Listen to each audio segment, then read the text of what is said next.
Invasion reversed. August 6, 2024, 3:45 a.m., Kursk Oblast, Russia. Ukrainian tanks cross the border into Russia. First major ground invasion of Russian territory since World War II. No warning, no declaration, no negotiation. Just armored columns rolling into enemy homeland. This is the operation that shocked the world, changed the war, proved Ukraine could take the fight to Russia.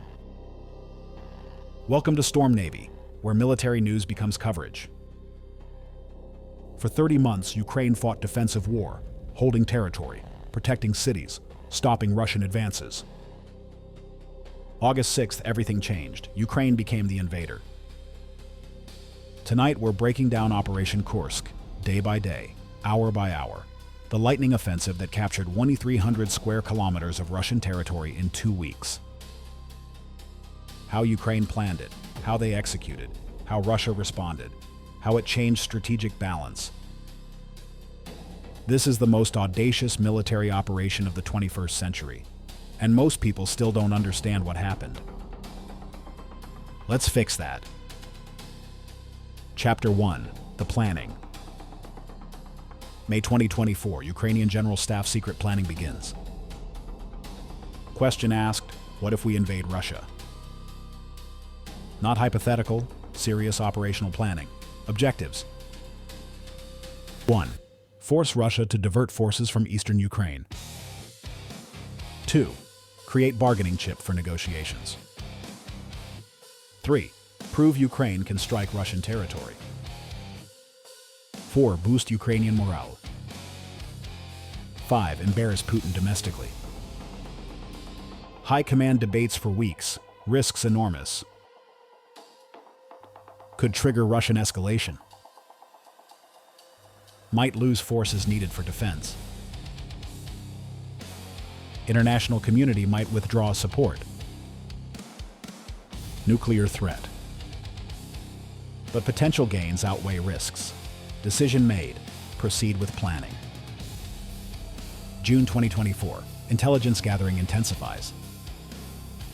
Ukrainian military intelligence, HUR, infiltrates Kursk Oblast. Agents cross border, map Russian defenses, identify weak points. What they find: Kursk Oblast lightly defended. Most Russian forces deployed to eastern Ukraine offensive. Border security minimal. Russian assumptions: Ukraine purely defensive. Would never invade. No need for heavy border fortifications. Fatal mistake. Ukrainian planners select target area, Sudza district. Reasons: weak Russian presence, conscript border guards mainly. Strategic gas pipeline hub, Sudza gas metering station. Direct road access into Russia. Symbolic value, Russian territory. Force allocation decision, 3 mechanized brigades, approximately 10,000 troops, 100 plus armored vehicles, artillery support. Elite units selected. 22nd Mechanized Brigade. 6th Mechanized Brigade. 2nd Air Assault Brigade. All combat experienced, all equipped with Western vehicles, all trained for mobile warfare. Timeline set, August 6th, D-Day. July 2024, deception operations begin. Ukraine leaks information suggesting major offensive in Zaporizhzhia. False troop concentrations, fake communications, misdirection. Russian intelligence believes attack coming in south, reinforces southern sectors. Kursk border remains lightly defended. Meanwhile, actual assault forces quietly move to staging areas near Sumy Oblast. Under cover of darkness, electronic silence, no communications that Russians can intercept. By August 5th, 3 brigades positioned, waiting. High hour approaches. Chapter 2. Hour 0. August 6th, 2024, 3:45 a.m., the attack begins. Ukrainian artillery opens fire. HIMARS strikes on Russian border posts. command centers, communication nodes. First 15 minutes, 40 Russian positions hit. Surprise complete. Russian border guards have no warning. 4 a.m. Ground forces cross border. Multiple points simultaneously. Speed is essential. Breakthrough before Russia responds. Lead elements. Tank battalions with mine-clearing equipment, clearing paths through Russian minefields. Following. Mechanized infantry in M2 Bradleys and Max Pro MR apps, fast, protected, lethal. Russian border guards engage. Small arms fire, RPGs, ineffective against armored vehicles. Ukrainian forces bypass resistance. Don't stop to fight. Keep moving. Exploitation phase. Drive deep. By 5 a.m., Ukrainian forces 8 kilometers inside Russia. Russian military command realizes something major happening, but they're confused. Reports contradictory. Size of attack unclear. Direction unclear.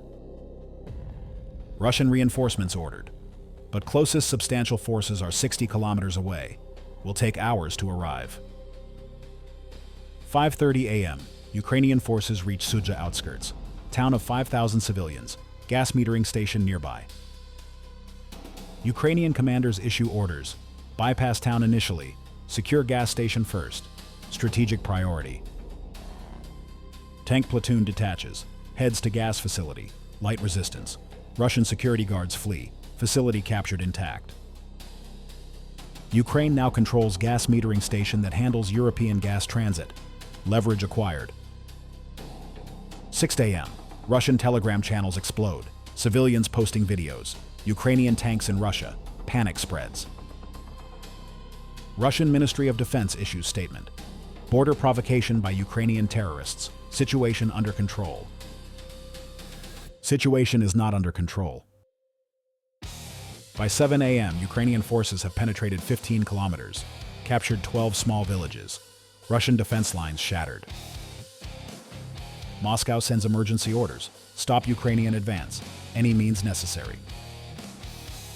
But Russian forces aren't ready, not positioned, not supplied, not prepared. Ukraine has initiative, momentum, shock effect. They're not stopping.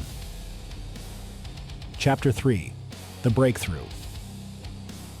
August 6, 2024, 10 a.m. Ukrainian forces push deeper. 3 axes of advance. Northern column, pushing toward Elgov. Central column, securing Sudzha area. Southern column, expanding controlled territory. Russian response disorganized. Units rushed from other sectors. No coordination. Piecemeal commitment. Classic military mistake. Reinforcing failure. Adding forces incrementally instead of massed counterattack. Ukrainian forces exploit this. Defeat Russian units in detail. Destroy them separately before they can consolidate. 12 p.m. Sudzha town surrounded. Ukrainian forces don't assault immediately. Demand Russian forces surrender. Give civilians time to evacuate. Russian garrison refuses, prepared to fight. Ukrainian commanders wait. No rush. Sudzha isn't going anywhere. Better to avoid urban combat casualties. Meanwhile, Northern Column advances 25 kilometers. Encounters Russian 155th Naval Infantry Brigade, formerly elite unit. Now rushed to block Ukrainian advance without preparation. 2:47 p.m. Engagement begins. Ukrainian tanks versus Russian infantry. Lopsided fight. Russian infantry dug into hasty positions. No time to prepare proper defenses. No heavy weapons support. Just RPGs and automatic weapons. Ukrainian tanks engage from 2,000 meters. Russian RPGs effective range 300 meters. Russians can't even shoot back effectively. Ukrainian artillery pounds Russian positions. Then tanks advance. Infantry follow. By 4 p.m., Russian 155th Naval Infantry broken. Survivors retreat. Ukrainian Northern Column continues advance. Russian military bloggers posting increasingly desperate messages. Where are reinforcements? Why aren't we stopping them? This is disaster. Russian official media still claims situation under control. Reality: Ukraine controls 200 square kilometers of Russian territory after first day, advancing on all axes. Russian defense collapsing. August 7th, Day 2. Ukraine advances 12 more kilometers. Russian Air Force finally activates. Su-25 ground attack aircraft strike Ukrainian columns. Some success. Destroy several vehicles. But Ukrainian air defense active. Stinger missiles, Gepard anti-aircraft systems, 2 Su-25s shot down. Russian Air Force becomes cautious. Won't fly below 15,000 feet. Reduces effectiveness. Meanwhile, Russian artillery begins firing, but inaccurate. Ukrainian forces moving fast. Hard to target mobile columns. Ukrainian counter-battery radar detects Russian artillery positions. Ukrainian HIMARS strike back. Russian artillery batteries destroyed. Fire support advantage, Ukraine. By end of Day 2, 450 square kilometers under Ukrainian control. Chapter 4, The Russian Response. August 8, 2024, Moscow fully mobilized. Russian General Staff commits substantial reinforcements. 2 motorized rifle brigades from eastern Ukraine. 1 VDV Airborne Regiment. Chechen Akhmat units. Private military companies, former Wagner, now Reddit.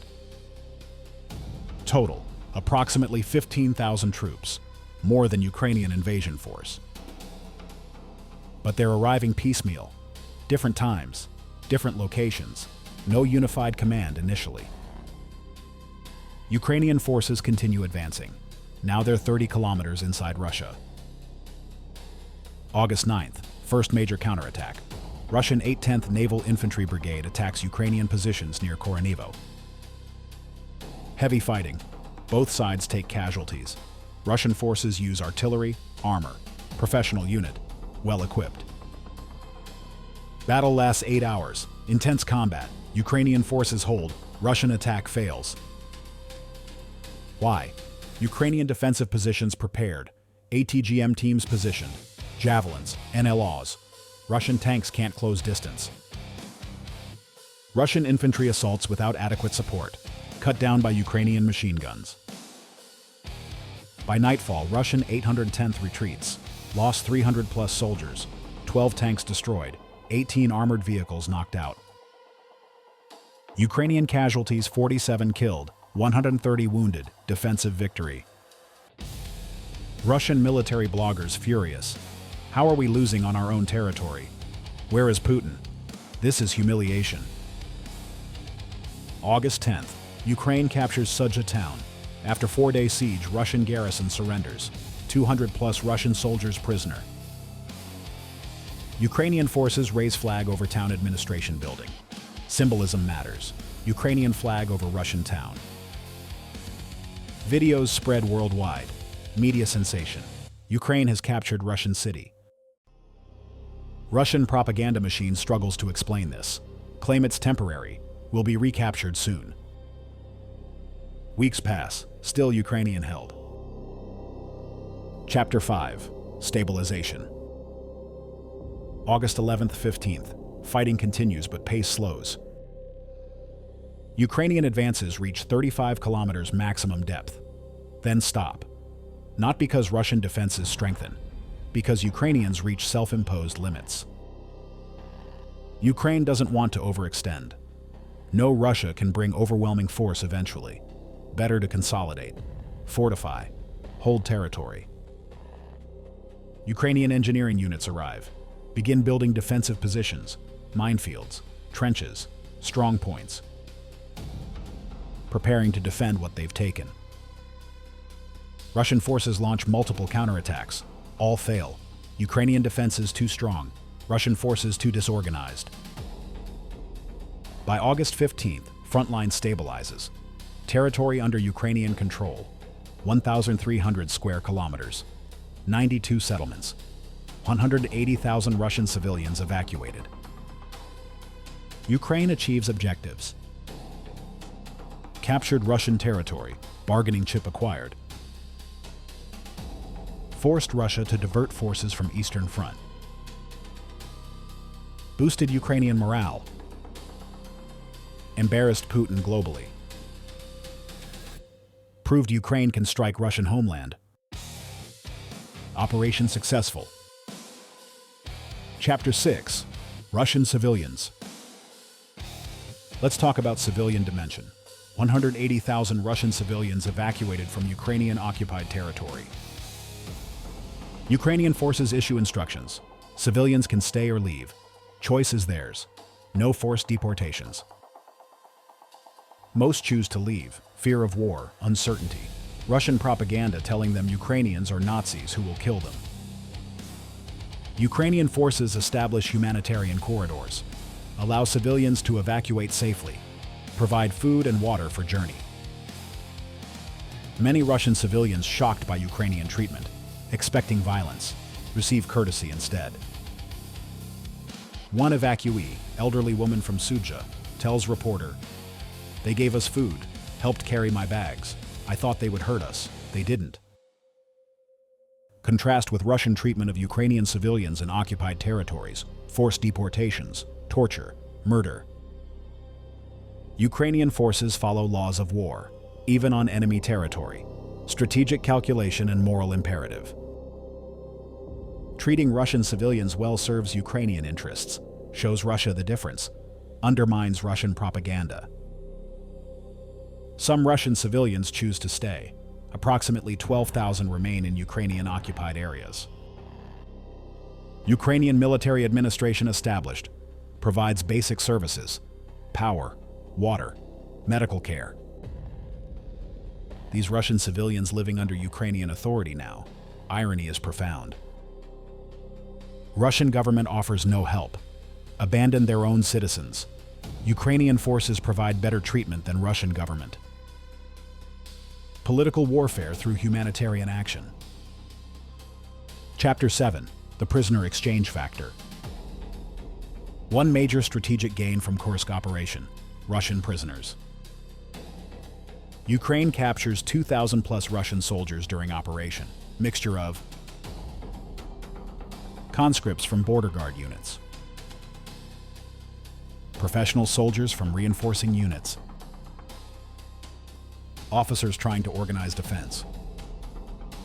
Under Geneva Convention, prisoners must be treated humanely. Ukraine follows this.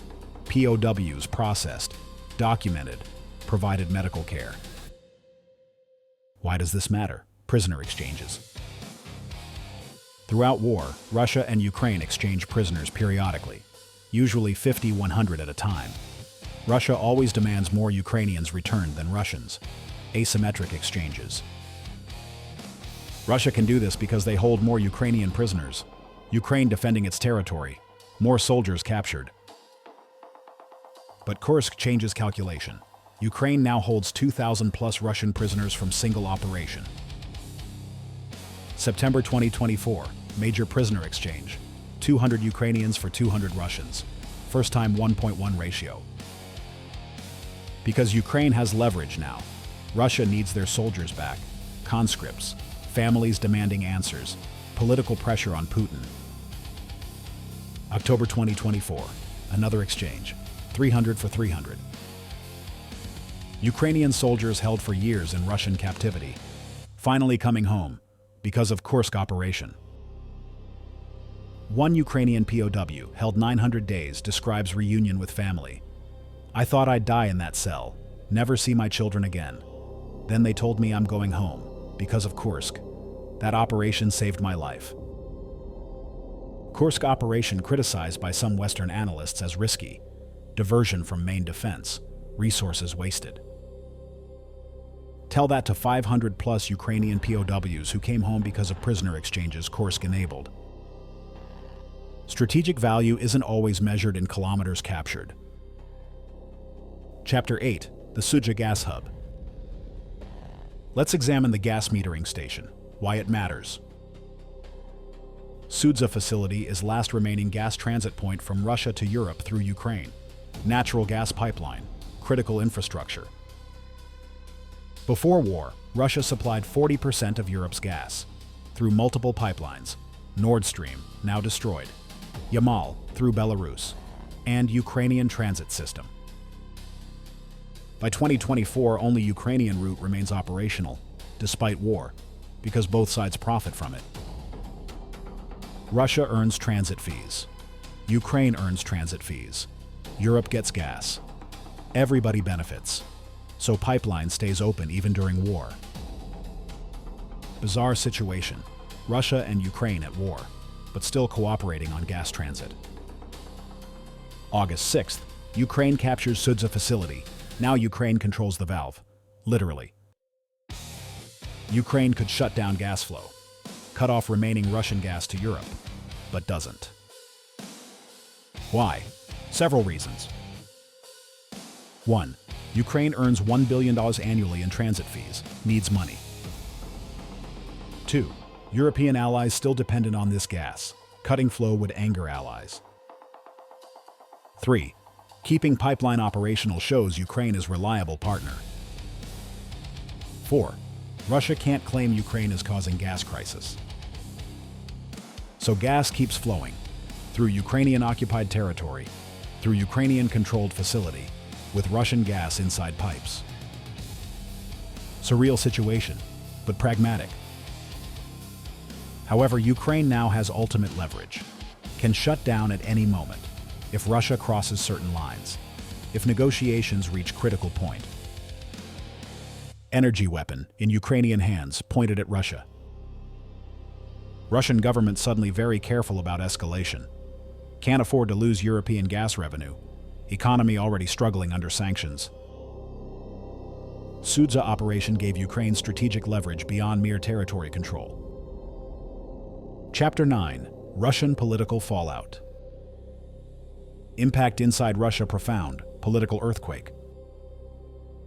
For 30 months, Putin told Russians, special military operation going according to plan. Ukraine losing, Russia winning, no threats to Russian territory. August 6th shatters this narrative. Ukrainian forces on Russian soil, occupying Russian cities, Russian civilians fleeing. Can't hide this. Too many people affected. Social media videos everywhere. Russian soldiers posting from front lines. Russian domestic opposition seizes opportunity. Criticism of military leadership. Questions about competence. Why wasn't border defended? Putin forced to address nation. August 12th. Televised statement. Provocation by Kyiv regime. Our forces will destroy enemy. Victory inevitable. Notably, Putin doesn't call it invasion, doesn't call it war. Still, special military operation. But Russian citizens see through propaganda. They know Ukraine invaded. They see occupied territory on maps. They know Russian forces couldn't stop it. Confidence in Russian military shaken. Confidence in Putin shaken. Some Russian military bloggers calling for command changes. Remove incompetent generals. We need new strategy. Russian government arrests several bloggers. Charges: discrediting Russian armed forces, spreading false information. But can't arrest everyone. Criticism continues. Underground, social media, encrypted channels. Kursk operation achieved strategic goal, undermining Russian domestic support for war. Can't measure this in killed soldiers or destroyed tanks. Measured in eroded confidence, increased doubt, growing dissent. Political warfare through military action. Chapter 10. NATO's reaction. Western allies shocked by Kursk operation, weren't informed in advance. Ukraine planned and executed independently. Initial reaction, concern, worry about escalation, fear of Russian nuclear response. U.S. State Department statement: we're monitoring situation. Ukraine has right to defend itself. Carefully worded, neither approval nor condemnation. Behind scenes, U.S. intelligence warned Ukraine against invasion. Assessed risk too high. Ukraine proceeded anyway. Once operation succeeded, Western position shifted. Realized Ukraine demonstrated 1. Operational capability for complex operations. 2. Strategic boldness. 3. Competent military command. 4. Ability to surprise Russia. This impressed Western military planners, exceeded expectations. Some allies privately relieved. Russia's red lines proven meaningless. Putin threatened escalation if Ukraine strikes Russian territory. Ukraine struck Russian territory. Putin did nothing. Demonstrated Putin's threats are mostly bluff. This emboldens allies. More weapons provided, fewer restrictions. September 2024, U.S. approves deeper strikes into Russia.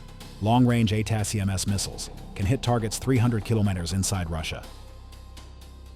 Would U.S. have approved without Kursk? Unlikely. Kursk proved Ukraine can operate on Russian territory without triggering World War III. Kursk operation shifted Western risk calculus, changed what's considered acceptable. Strategic victory beyond military achievements. Chapter 11. The Defense Phase. August 20th, 2024. Russian counteroffensive begins. Moscow assembled substantial force. 30,000 troops. 200 plus tanks and armored vehicles. Heavy artillery support. Air support. Objective: recapture lost territory, restore border, eliminate Ukrainian salient. August 20th. Russian forces attack on 3 axes. Massive artillery preparation, then armored assault. Ukrainian forces ready, prepared defenses, ATGM teams positioned, artillery pre-registered on likely Russian approach routes.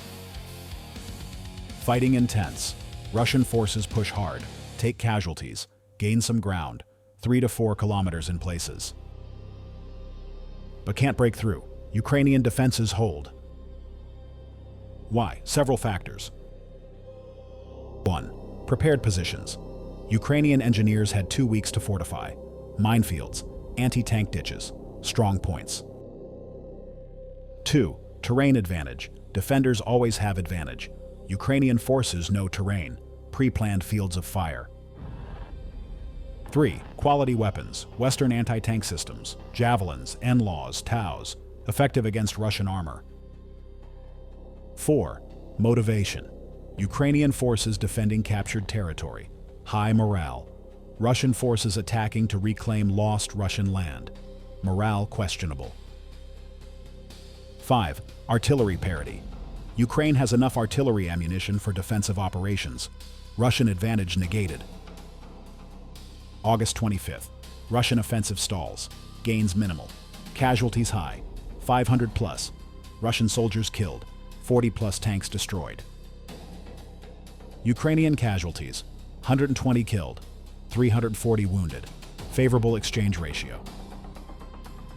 Russian offensive declared regrouping. Military speak for failed. September 2024. Russians try again. Different tactics. Smaller, more focused attacks. Probing for weak points. Some succeed. Ukrainian positions overrun in places. Territory lost, but overall line holds. By October 2024, frontline stabilized again. Ukraine still holds 1,100 square kilometers, down from 1,300, but substantial territory retained. More importantly, Russia failed to expel Ukrainian forces, failed to restore border, failed to eliminate salient. Strategic situation unchanged. Ukraine still occupies Russian territory and shows no sign of leaving voluntarily. Chapter 12. The Long Game. November 2024. Question becomes, how long can Ukraine hold Kursk? Military analysts debate. Some say untenable. Russia will eventually overwhelm through sheer numbers. Others argue Ukraine can hold indefinitely, as long as Russia can't concentrate overwhelming force, as long as Ukraine maintains supply lines. Key factor: Eastern Front. If Russia succeeds in eastern Ukraine, captures significant territory, then can afford to commit more forces to Kursk. If Russia stalls in east, tied down fighting there, can't spare forces for Kursk, Ukrainian position becomes sustainable. Kursk operation designed partly to prevent this, divert Russian forces, ease pressure in east. Has it worked? Partially. Russia withdrew 15,000 troops from eastern Ukraine to counter Kursk invasion. Those troops not available for eastern offensive. But Russia also mobilized additional forces, so eastern offensive continues, slower than would be otherwise, but continues. Trade-off: Ukraine sacrificed forces that could defend in east to capture territory in Russia. Net benefit? Unclear. Depends on strategic value of occupied territory versus tactical value of forces employed. If Kursk leads to better negotiating position, worth it. If just symbolic victory with no strategic impact, maybe not worth the cost. Only time will tell. Chapter 13: Negotiation Leverage. December 2024. Peace talks discussed, not happening yet, but both sides hint at willingness to negotiate. Russia's position: Ukraine must withdraw from all Russian territory, return all captured areas. Only then can negotiations begin. Ukraine's position: we hold your territory, you hold our territory, let's trade. Kursk becomes bargaining chip, exactly as intended. Russian territory worth more to Russia than equivalent Ukrainian territory. Why? Domestic politics. Russian citizens angered by occupied Russian land. Putin needs to reclaim it for political survival. Ukrainian territory occupied by Russia? Russians care less. Already claimed it's liberated Russian territory anyway. Donetsk, Luhansk, Zaporizhia, Kherson. Asymmetric value. Ukraine can trade Kursk for more Ukrainian territory than equivalent square kilometers. Example negotiation scenario. Ukraine withdraws from 100 SQ km of Kursk. Russia withdraws from 5,000 SQ km of Zaporizhia and Kherson. Russia reclaims homeland. Ukraine reclaims more territory. Both sides claim victory. This is how Kursk operation pays off, not militarily, diplomatically. Whether such negotiation happens? Unknown. War continues. But Ukraine now has more cards to play, better negotiating position. That's strategic victory, even if military situation uncertain. Chapter 14: Lessons learned. What does Operation Kursk teach modern militaries? Lesson 1: Offensive spirit matters. Ukraine showed defender can become attacker. Psychological impact immense. Lesson 2: Surprise still possible. In age of satellites and drones, Ukraine achieved strategic surprise through deception, speed, operational security. Lesson 3: Operational mobility decisive. Ukrainian mechanized forces moved fast, exploited breakthroughs before Russia could react. Speed killed. Lesson 4: Political considerations shape military operations. Kursk chosen for strategic value beyond military gains. Morale boost, negotiation leverage, political effects inside Russia. Lesson 5: Defenders need defense in depth. Russia learned this painfully. Border defenses inadequate. No strategic reserves nearby. Allowed Ukrainian breakthrough. Lesson 6: Wars are unpredictable. Everyone expected attritional stalemate. Ukraine threw curveball, changed dynamics overnight. Every military studying Kursk operation, US, China, NATO, all learning. Future war plans being rewritten, assumptions challenged, doctrines updated. Ukraine just provided case study in modern combined arms offensive against larger, more powerful adversary. And it worked. Epilogue: Where we are. January 2025. Ukrainian forces still occupy Russian territory, 5 months after invasion. Situation stabilized. Front line static. Both sides fortified. Neither can make significant gains. Russia tried to recapture. Failed. Multiple attempts. All repelled. Ukraine considered advancing further. Decided against. Consolidation better than overextension. Strategic situation. Stalemate. But stalemate on Russian territory. That's victory of sorts. Ukraine invaded Russia. Occupied Russian land. Russia can't remove them. Moscow embarrassed. Putin weakened domestically. Russian military questioned. Ukrainian morale boosted. Proved they can take fight to Russia. Changed psychology of war. Western allies reassured. Ukraine demonstrated competence, deserving of continued support. Operation Kursk succeeded. Not completely, not perfectly, but succeeded in most objectives. Territory captured, leverage gained, message sent.